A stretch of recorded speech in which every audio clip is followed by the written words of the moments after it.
Northeast Wyoming is diverse. All of that combines for great big game country. Yeah, there's deer right there up on that little divide, isn't it? Today, Mark Kaiser has 30,000 acres of prime territory to stock with Fab Outfitters and guide Howell Bowles. We were right into the hunt, and right away we got on a mule deer buck. I hit the ground and started crawling as fast as I could. There was no cover. I had nothing to hide behind. He's moving.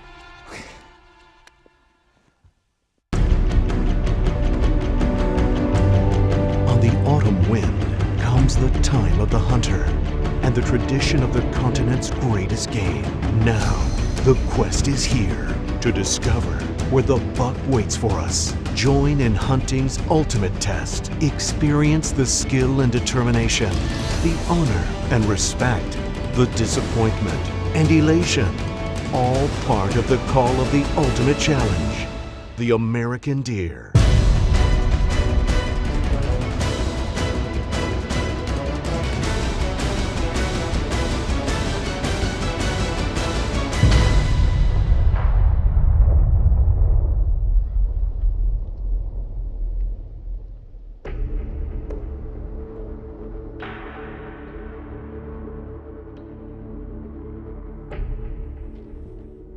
He's tall though, boy.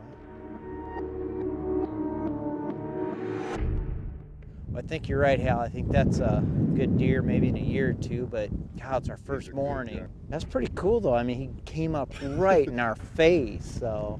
Yeah. And they're really rutting. They're so distracted. I think he thought we were deer at first. My destination for this hunt was northeastern Wyoming, right in the middle of these Black Hills. For a great hunt, you need to be in the middle of nowhere. But being in the middle of nowhere can sometimes get you a little lost. Not with my Ram Outdoorsman. My navigational system is so easy to operate. All I have to do is punch in the city, then it asks me for the street address, so I can punch all that in, pulls it right up. Now that we got that done, let's go hook up with Hal and see if we can't get this hunt done. These Black Hills, they're well known for all kinds of big game. Pronghorns, mule deer, whitetail, even elk. On this trip, I'd be focusing on mule deer, and I'd be teaming up with Hal and Nancy Bowles of Fab Ranch. Now this area is really rich in wildlife, especially deer. And the neat thing about it is the crossover zone between whitetails and mule deer.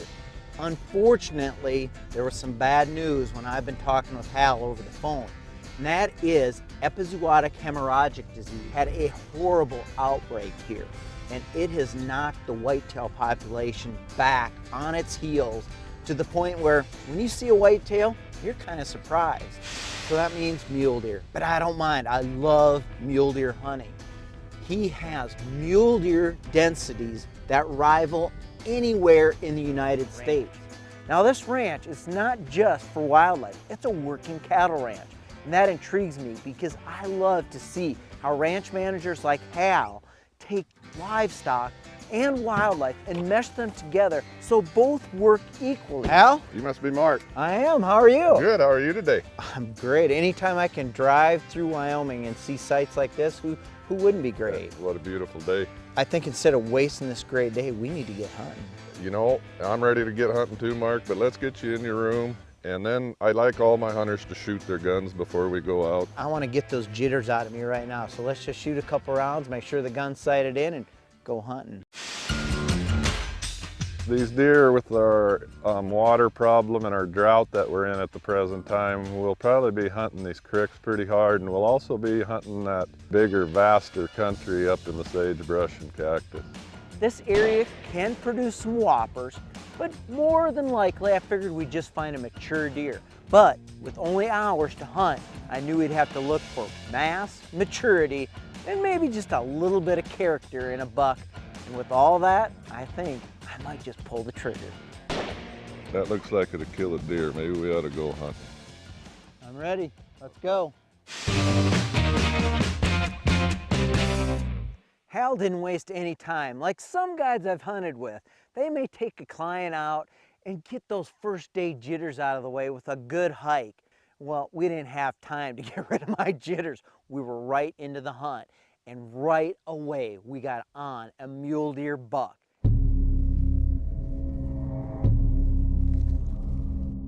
Right there. Yeah. You go on up ahead, Mark, and you make the call. Get a little closer up over that ridge. All right.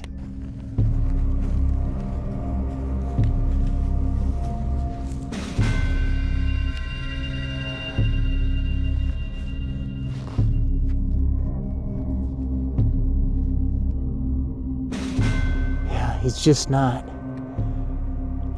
heavy. Yeah, he's a young deer. I think I'm gonna pass. Oh, he's heading out now. Well, I'd love to watch this buck, especially chasing those does. That's fun, but I am on a super tight schedule. More time I waste here, less time to hunt. It's time to go hunting. The Buck Stops here is brought to you by Ford Trucks, built Ford tough. Nikon, the trusted name in optics. Sportsman's Warehouse, America's premier outfitter. Shop at one of over 30 locations or online at sportsmanswarehouse.com.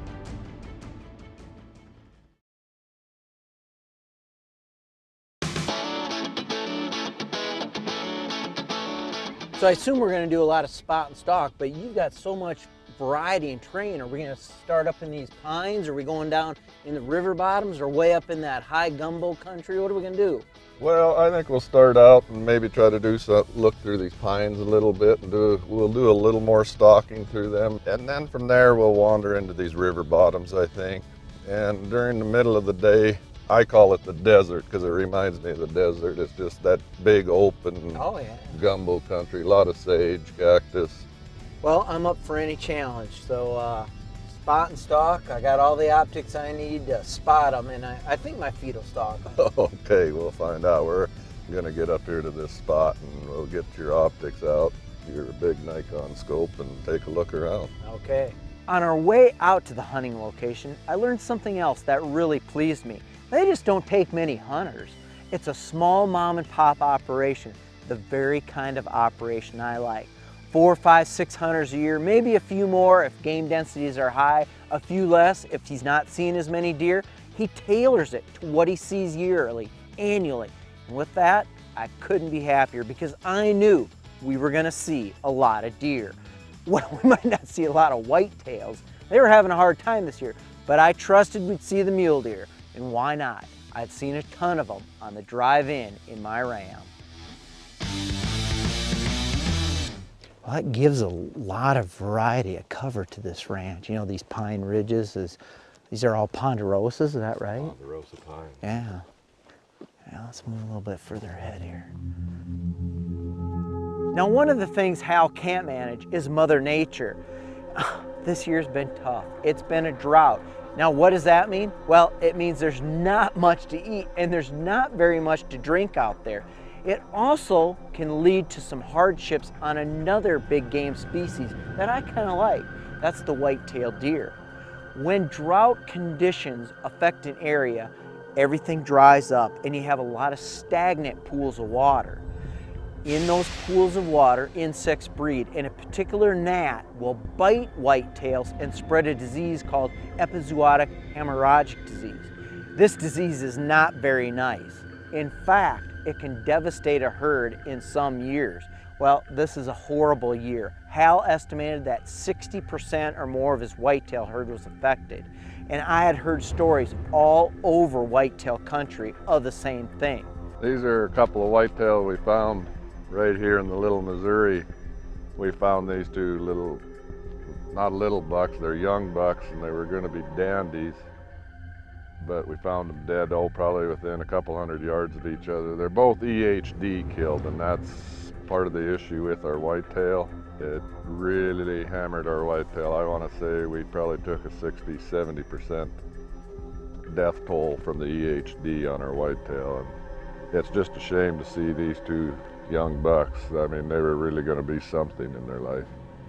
This gnat spreads a disease that when it bites a whitetail in less than 30 hours, more than likely 24 hours or less, a whitetail gets a horrible fever and begins hemorrhaging internally. These two combinations create a drive for whitetails to go to water, to drink more water to cool the fever, to lay in the water to cool down. Well, they don't get very far, and so you find a lot of whitetails dead along waterways. This year was a devastating find for many ranchers, farmers, and landowners in the western and Great Plains whitetail country. Well, this place is pretty cool, but I don't see a deer in here, so I think we should go back to truck maybe. We'll go find another spot. We can dig into the cooler and grab a sandwich. How's that sound? Okay, well, let's go.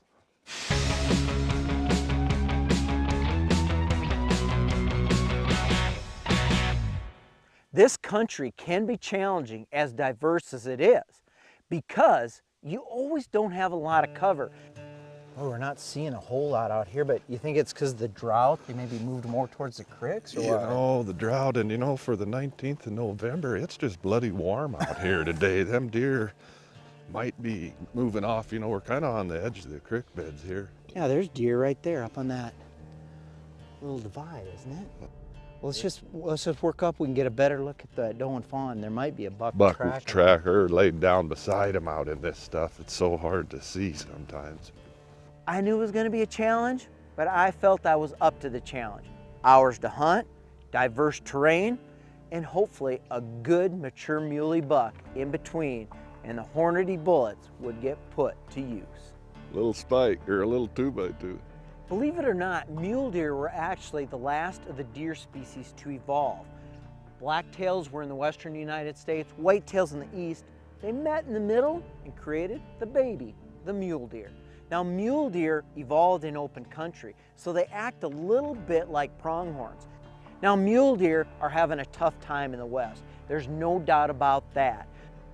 We're halfway through the hunt, and as no surprise, we're not seeing a lot of whitetails, so we haven't really been focusing on whitetails, but I really am, you know, pleasantly surprised about the number of mule deer we're seeing. It's not like they're not here. We still just haven't seen that one to shoot. Yeah, and we'll see more deer. We're doing all right. We've seen a lot of good deer. We just haven't seen the one. Okay, let's go see some more. Okay.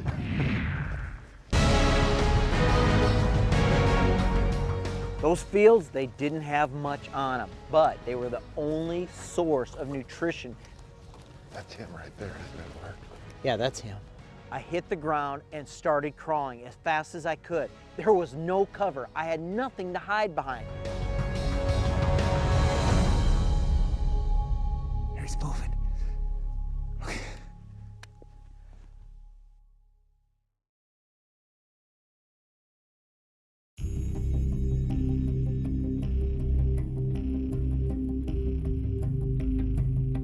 I think we'll just keep looking, see if we can't find a little bigger buck.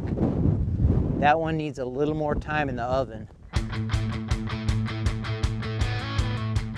Northeast Wyoming is diverse, and where the ranch is located, FAB Ranch Outfitters, you can't imagine how diverse the terrain is here. The ranch consists of high hills, mountains covered in ponderosa pine, and below those mountains are rivers and creeks.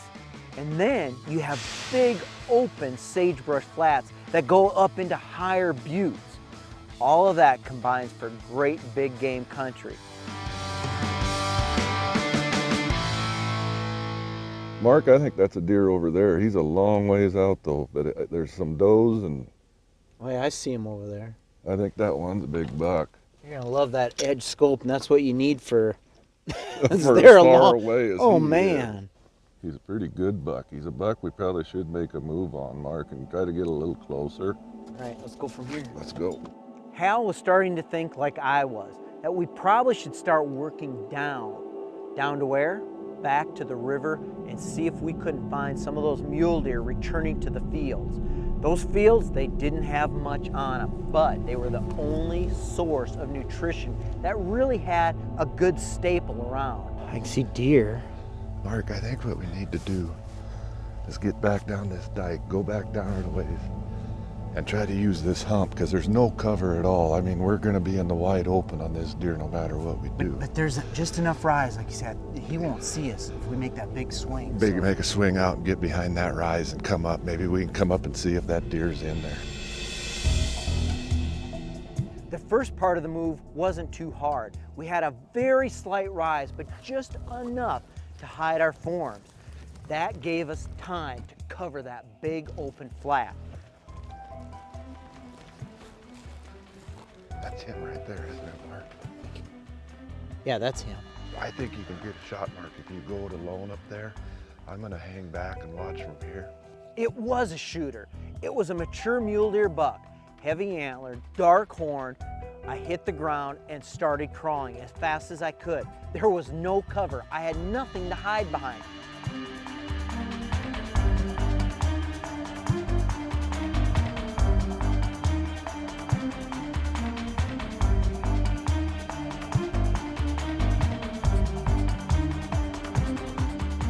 Straight away. Still no shot. He's moving. Okay.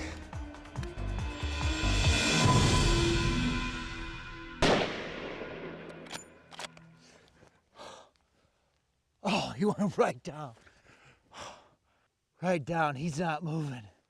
Hal rushed up right behind me and congratulated me as I just sat there in amazement that everything had worked out in the last few seconds. What do you think of that, Hal? Great job, Mark. Good shot. Good shot. That was exciting. That deer went right down, too. I mean, did you get a chance to range him? He's 254. 254. I figured he was 250 when we... But you see that brush there? Yeah. He was starting to walk behind I it. That's seen why that. I don't like shooting him on the walk like that, Yeah. but I figured if he gets one or two more steps, then it's I don't know where we're going to get the next stalk on him. Well, I want to go take a look at this guy and see what he is. Let's go see what he is. The Buck Stops here is brought to you by Ford Trucks, built Ford tough. Nikon, the trusted name in optics. Sportsman's Warehouse, America's premier outfitter. Shop at one of over 30 locations or online at sportsmanswarehouse.com.